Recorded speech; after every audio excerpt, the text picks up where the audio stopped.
Listen, everybody told me that there was monsters in those woods. And I'll admit that what I was about to experience was all my fault. And it took me back to being a kid, my dad saying to me, 2 ears and 1 mouth, son. That's what he used to always tell me. Son, stop talking so much and listen. As a young man, I struggled with that. A lot, a whole hell of a lot. Fast forward, I'm in Ruston, Louisiana, staying at my girlfriend's parents' house. Now, on the left-hand side of the house, there were these woods. And when you look over there, you can see deer just standing wide out in the open. So I asked her dad, hey, let me take one of these deers. Imagine a scene. We're standing out on their back porch, over on that side of the house. They're just standing out in the open like they own the place.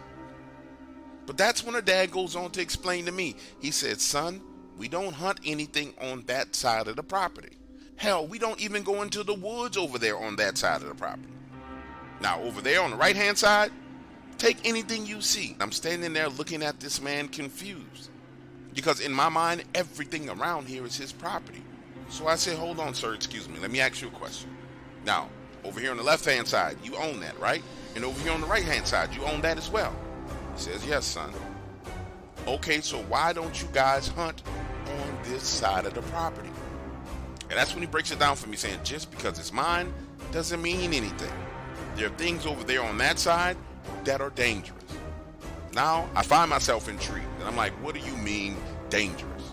This look comes across his face, and he says, I know what I'm about to say to you sounds crazy, but there are things over there.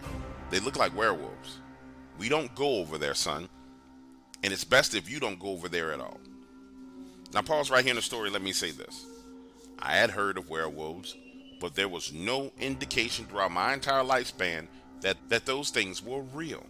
I learned early that next morning that werewolves or dogman or whatever the hell you want to call it, oh boy, it's real. And it's very freaking real because I sneak out of the house before sunrise and head into the woods. And when I say to you I didn't make it 100 yards into those woods before the light from my headlamp illuminated what looked like a deer carcass, I'm talking about a fresh kill 15 yards away. And you know how the light from the headlamp is. You have a cone of light, but outside of that cone, it's pure darkness. I'm closing in on that deer, and something darts from left to snatches it up right in front of me, and it's gone. Webster's dictionary definition of a dart is a slender-like object that is projected. That's how this thing moved. It was shot out of a cannon. We're talking about freakishly fast. But at the same time, it was massive, 8 feet tall, jet black, and just like magic, that deer is gone. There 1 second, the next second gone. I'm standing there processing this in my mind, and this inner dialogue starts to happen. A conversation between myself and myself. Dude, what the hell was that? I don't know. No, you're not seeing things. There was a dead deer carcass right there on the ground. Now it's gone.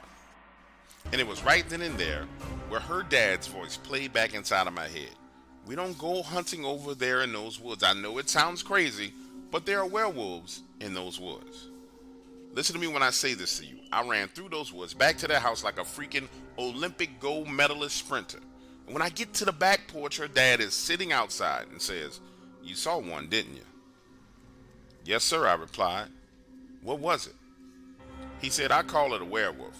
Some people call them Dogman, other people call them rougarous. But let me tell you something, son.